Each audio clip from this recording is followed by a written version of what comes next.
എല്ലാവർക്കും നമസ്കാരം. ഇന്നത്തെ വീഡിയോയിൽ ഷെയർ ചെയ്യാൻ പോകുന്നത് വഴുതനങ്ങ മസാലയുടെ റെസിപ്പിയാണ്.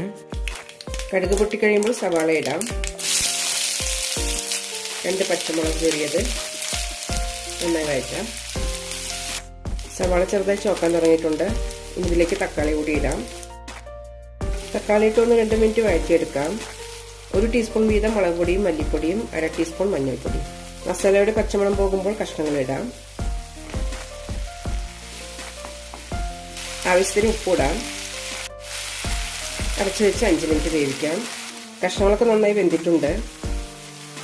ഇതിലേക്ക് ബാക്കിയുള്ള മസാലകൾ കൂടി ഇടാം. 1/2 ടീസ്പൂൺ വീതം കുരുമുളക് പൊടി, ജീരകപ്പൊടി, വലിയ ജീരകപ്പൊടി, 3 വെളുത്തുള്ളി അല്ലി ചതച്ചതും ഇടാം.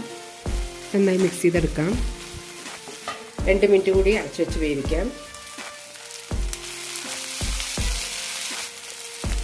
വളരെ ടേസ്റ്റിയായ വഴുതനങ്ങ മസാല റെഡി ആയിട്ടുണ്ട്. ഈ ഒരു വിഭവം മതി ചോറുണ്ണാൻ. അത്ര രുചിയാണ്. എല്ലാവരും ഒന്ന് ട്രൈ ചെയ്ത് നോക്കൂ.